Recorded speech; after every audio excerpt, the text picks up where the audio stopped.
Hey there, got a busy day today on the farm. It's Friday, usually flipping beds, doing all sorts of stuff.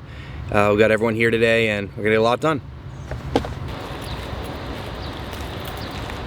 So it's always important to keep morale up on the farm, especially when it gets hot in the middle of summer. So freeze pops, these things have been great for us.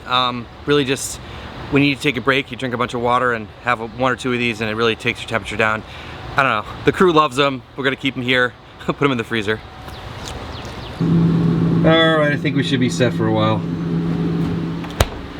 Alright, so we're flipping and planting beds today, and these two beds here we've had some interesting history with. This was originally interplanted with beans, which we transplanted, and celery, which we transplanted.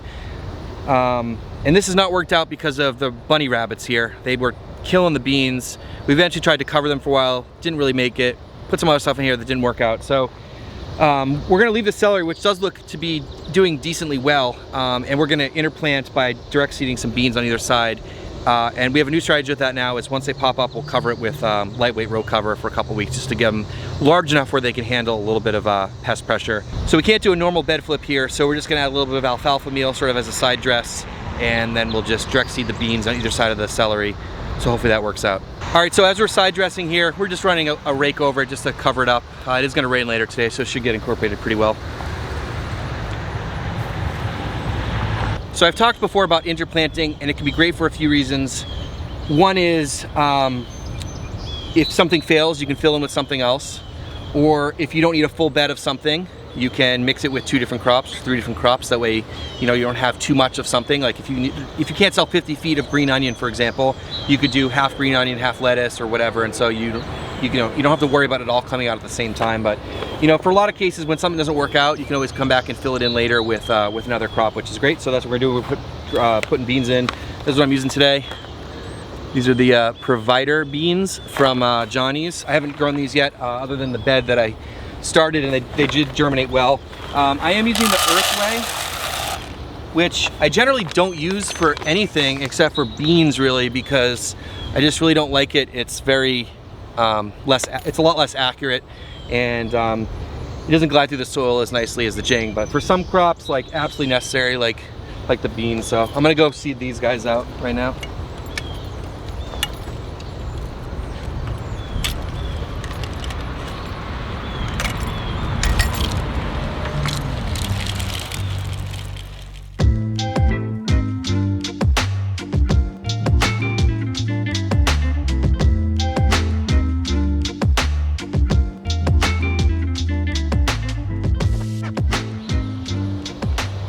So I always feel like the Earthway doesn't quite cover up the ground the same way. I'm being used to the Jing all the time. It could be user error, so either way, I don't use it that often, but I'm just gonna come through with the wire weeder just to cover it up a little bit.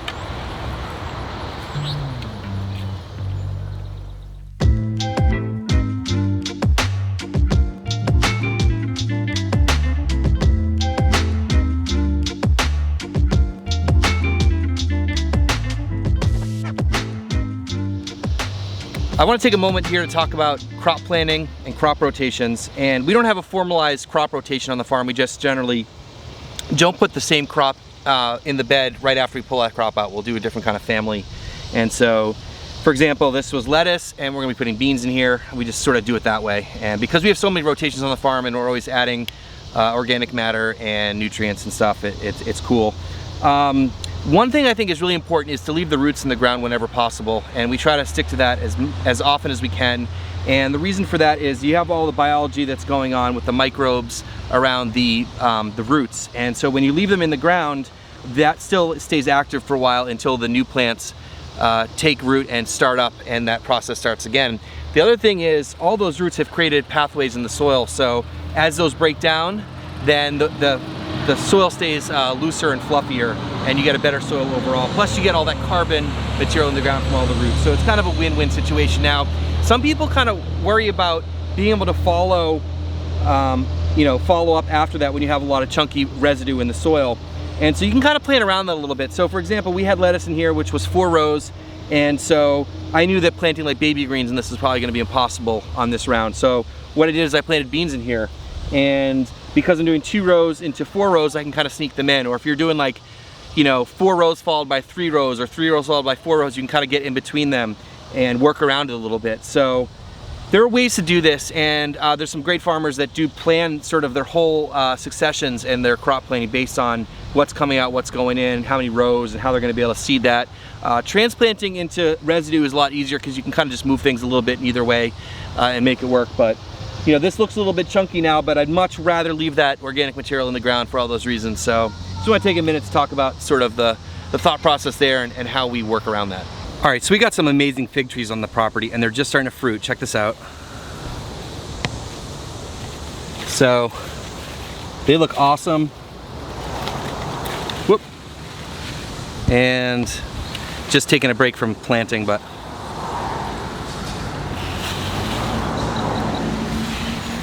oh man, super good.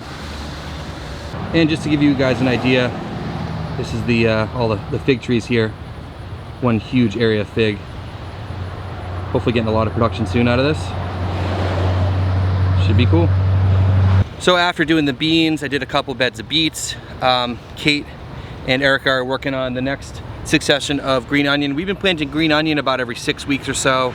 That gives us product every week to sell at the farm stand, and it's been working out pretty well. So next succession going in, these transplants look awesome. I just want to show you what the beans look like that we planted last week. We planted these 1 week ago, so last Friday, and they germinated pretty well, as you guys can see.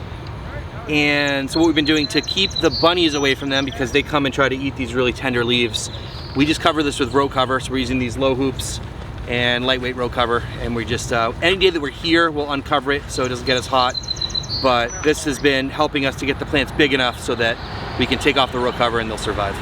All right, so some more issues with the water system. I feel like we're always troubleshooting this, but we noticed last week that all of a sudden we'd run out of pressure out in the field, and so we knew there's something wrong with the fill in the tank because it hasn't been raining very much the last couple weeks. So the water level's low in there, and so last week I went up to the top and looked in, and basically, as you guys, if you guys have seen me talk about this before, there's a city water fill that's on a float so that it keeps like a foot or two of water on the bottom, so that if you don't get rain, it'll just keep the system going. And when I looked in, the little float weight thing that's attached to the end of that string on that city fill was floating off, and so it wasn't filling properly, just to give us that level at the bottom, so it was just running out of water. So what we did was we isolated one of the tanks because we can isolate them, and we did get a little bit of rain earlier in this week, and we have everything just switched over to city water out for irrigation for the last week or so. So I'm gonna climb up there and look in and see if the water level came up at all.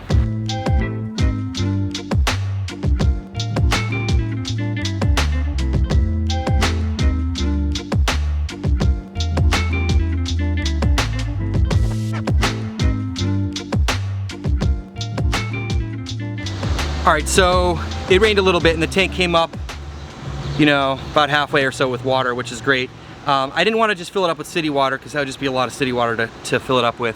And if in the case that we did get rain, that city water we would be displacing rainwater that we collect. So anyways, this is the first thing we tried. It's just like a pot with some holes in it and a string, try to scoop it out, but not enough accuracy with this. So we're gonna try something else. All right, take two. So we got the bucket here with the holes in it like we had before.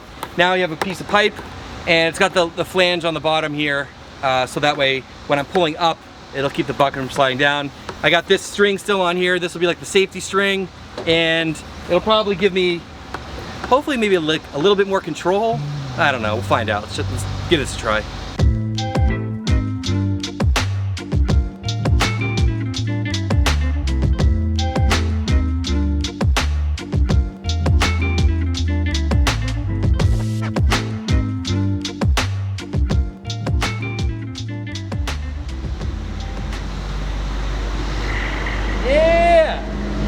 Got it?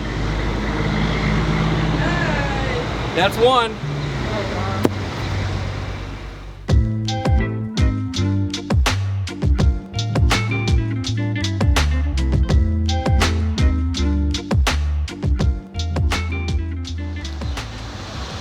Here's the second one. Glad I went to engineering school.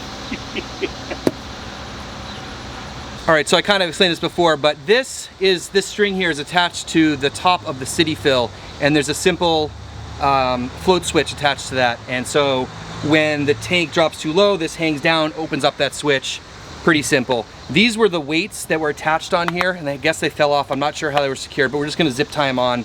So I guess this is designed to be the right amount of weight versus float kind of setup so that this works properly. So we're just gonna attach this back on, and we should get this back to being operational. All right, so we got this all zip tied back together, and I think the way this works is this weight will sit as low as possible and it'll sink down, and then this floats on the surface. So as the water level in the tank drops, this will go down, and then it'll push down on the bottom here, thus pulling the string and turning the water on.